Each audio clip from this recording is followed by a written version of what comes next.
नमस्कार दोस्तों, ब्लडी सत्य के आज के इस एपिसोड में मैं आप सभी लोगों के सामने दिवेश नाम के आदमी के साथ बीती हुई एक ऐसी सच्ची भूतिया घटना की सच्ची कहानी लेकर आ गया हूं, जिसकी वजह से दिवेश के पूरे परिवार में मानो एक ऐसी मनुष्य छा गई थी जो कि आज आप सुनेंगे ना तो बोलेंगे कि थैंक गॉड, ऐसा कुछ हमने कभी फेस नहीं किया।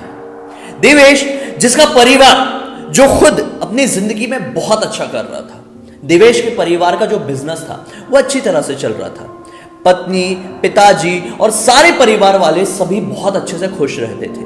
इन्हें नहीं पता था कि इनकी जिंदगी में, इनके परिवार में किसी की बहुत गंदी घटिया नजर लगने वाली है। दरअसल ये मुंबई का रहने वाला परिवार था। जब कभी भी जिंदगी में कोई इतनी तरक्की करता है ना, तो चाहे आप शहर के रहने वाले हो या गांव के रहने वाले हो, जो आपके आसपास के लोग होते हैं कई बार आपसे जलना शुरू कर देते हैं।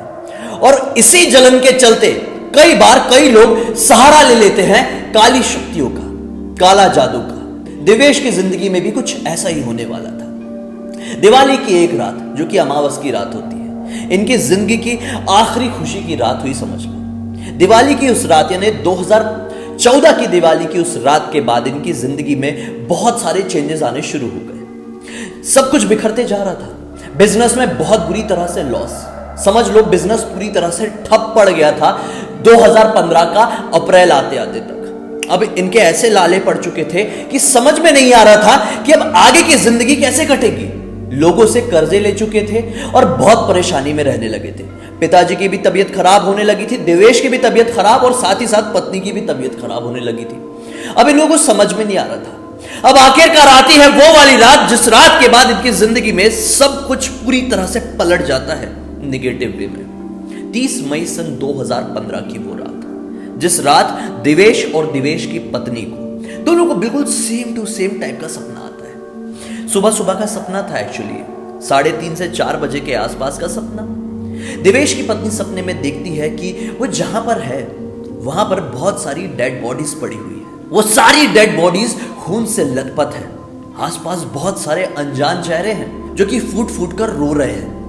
दिवेश की पत्नी सपने में ये सब जब देखती है तो बहुत ज्यादा घबरा जाती है, डर के इधर उधर भागने की कोशिश करती है। तो वो ये पाती है कि मैं तो अपने घर में हूं और ये सब कुछ मेरे घर में हो रहा है। उसे कुछ समझ में नहीं आता है और बेहोश होने वाली स्थिति में आती है और यहां पर अचानक से उसकी नींद टूट जाती है। जैसे ही दिवेश की वाइफ की नींद खुलती है, उनका बहुत बुरी तरह से हेडेक हो रहा था।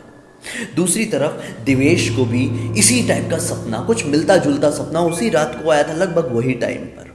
दिवेश नॉर्मल तरह से ही सोने गए हुए थे। अचानक से दिवेश को सपने में दिखाई देता है कि भाई शमशान घाट में है, जहां पर बहुत सारी चिताएं भी जल रही है और साथ ही साथ कुछ कब्रें भी बनी हुई हैं। इस तरह की चीजें आम जिंदगी में होना लगभग इम्पॉसिबल है कि एक जगह चिता भी जल रही है, उसके बाजू कब्रें भी बनी हुई हैं। दिवेश इस मंजर को सपने में कुछ समझ नहीं पा रहा था। वो बस पूरी चारों जगहों पर चिताओं के बीच में, कब्रों के बीच में घूमा जा रहा था।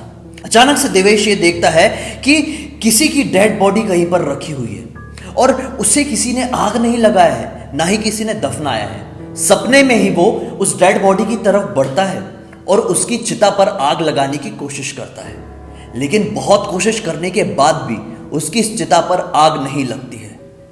वो बहुत परेशान हो जाता है कि ऐसा क्यों हो रहा था। अचानक से वो नजर ध्यान से इधर उधर घुमाता है तो क्या पाता है कि आजू बाजू की जो कब्रों के अंदर डेड बॉडी रही होगी, वो कब्रें खोद कर बाहर निकल गई है और हवा में उड़ने लगी है।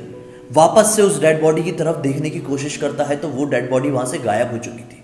वो ये समझ नहीं पा रहा था कि मेरे आसपास क्या हो रहा है। अचानक से उसे ऐसा लगता है कि पीछे से उसका हाथ किसी ने पकड़ा है। दिवेश वापस से पीछे की तरफ पलट के देखता है तो ये पाता है कि पीछे की तरफ एक औरत खड़ी हुई है, जिसकी उम्र यही कोई 26-27 साल की रही होगी। ये नॉर्मल साड़ी पहनी हुई थी और ये बहुत ज्यादा उदास दिख रही थी। दिवेश उसकी तरफ देखता है बिना कुछ बोले तो वो औरत कहती है कि मुझे इस कब्र से आजाद कर दो, मैं यहां से आजाद होना चाहती हूं, मैं आपसे रिक्वेस्ट करती हूं। ये कहकर वो रोने लगती है। दिवेश को समझ नहीं पाता, उससे कुछ बोलने की कोशिश करता है तो ये अचानक से पाता है कि वो लड़की वहां से अदृश्य हो गई है। दिवेश को कुछ समझ में नहीं आता है, वो सपने में बहुत ज्यादा घबराता है और अचानक से उसकी नींद खुलती है। नींद खुलती है तो ये पाता है कि उसकी टी शर्ट में खून लगा हुआ है। घबरा कर अपना जो ब्लैंकेट ओढ़ा हुआ था वो भी हटाता है तो ये पाता है कि उसके बेड में भी खून लगा हुआ है। दिवेश को कुछ समझ में नहीं आता है। भागता हुआ दूसरे कमरे में जाता है और अपने पिताजी को सारी बातें बताता है। बस इस दिन के बाद से उनके परिवार वालों में कुछ अजीब सी चीजें होने लगी।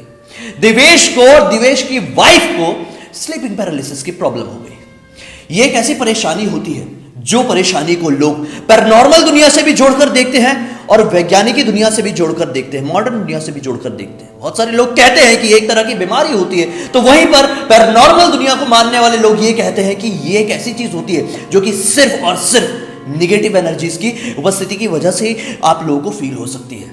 एक ऐसी परेशानी जिसमें आप लोगों की नींद लगती है और आप लोग ये पाते हैं कि अचानक से आपके चेस्ट के ऊपर एक प्रेशर सा आ गया है। आप आसपास की सारी चीजें सुन सकते हैं, कई बार देख भी सकते हैं, कई बार आप अपने आप को सोया हुआ भी देख सकते हैं, लेकिन चाहकर भी आप अपने आप को उठा नहीं पाते। हाथ पैर हिलाने डुलाने की बहुत कोशिश करते हैं, लेकिन आपको ऐसा लगता है कि बस आपकी जान निकल जाएगी। और फिर आखिरकार आप किसी भगवान को, अपने ऊपर वाले ईश्वर को पुकारते हैं, उनका नाम लेते हैं, तो अचानक से आपकी नींद खुल जाती है और फिर सब कुछ नॉर्मल सा लगने लगता है। लेकिन यह मंजर उस पल के लिए बहुत ही ज्यादा खौफनाक होता है। यह बहुत ही डरावनी फीलिंग होती है, ऐसा लगता है बस जान चली जाएगी। और बहुत सारे लोगों का यह दावा है कि जिन लोगों की कई बार सोते सोते मौत हो जाती है, कई सारे केसेस में यही एक कारण होता है। यह परेशानी दिवेश को होने लगी। एक ऐसी परेशानी है जो कि मैं खुद फेस किया हूं अपनी जिंदगी के 4 से 5 साल तक। दिवेश के साथ भी कुछ ऐसा ही हुआ। काफी समय तक यही चलते रहा। अब दिवेश की जिंदगी में और दिवेश की वाइफ की जिंदगी में एक और बदलाव आया। अचानक से उन्हें ऐसा फील होने लगता था कि हमारे आसपास से बहुत ही अच्छी सुगंध आ रही है। दिवेश और उसकी वाइफ ने ये सुने थे कि जब कभी भी सुगंध आती है, कई बार बुरी और कई बार अच्छी, बुरी सुगंध आती है तो वो बुरी शक्तियों से जुड़ी रहती है और अच्छी सुगंध आती है तो वो अच्छी शक्तियों से जुड़ी हुई रहती है। बुरी सुगंध नहीं, बुरी बदबू, मैंने गलत कह दिया। दिवेश को अच्छी सुगंध आना शुरू हो गई। समझ में नहीं आ रहा था, ये परेशानी स्लीपिंग पैरालिसिस वाली और बढ़ गई थी। गंदे सपने और सपनों के बाद नींद खुलना और बॉडी में एक अजीब तरह सा पेन रहना, ये बहुत ही नॉर्मल सी चीज हो चुकी थी। दिवेश को समझ में नहीं आ रहा था। डॉक्टर से डिस्कस हुई थी ये चीजें, वो साइकाइट्रिस्ट के पास भी गए थे, लेकिन फायदा कुछ नहीं हुआ और आखिरकार उन्हें सहारा लेना पड़ा एक पुजारी का। एक बहुत ही विख्यात पुजारी जो कि उनके परिवार वाले उनको बहुत पहले अच्छे से जानते थे। उनसे बातचीत की गई और पुजारी बाबा ने यह बताया कि भाई, आपके घर में किसी ने जलन के चलते काला जादू कर दिया है, ब्लैक मैजिक।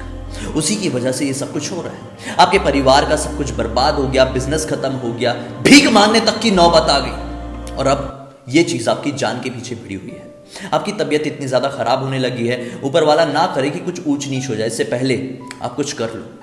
फिर आखिरकार दिवेश और उनका सारा परिवार मिलके पुजारी जी के बताए हुए तरीके से घर पे एक शुद्धिकरण करवाते हैं, अच्छी खासी पूजा पाठ करवाते हैं और इनकी जिंदगी में फिर सब कुछ किस्मत से नॉर्मल होने लगता है धीरे धीरे करके। और आज इस वाक्या को तकरीबन 6 साल बीत चुके हैं, है ना।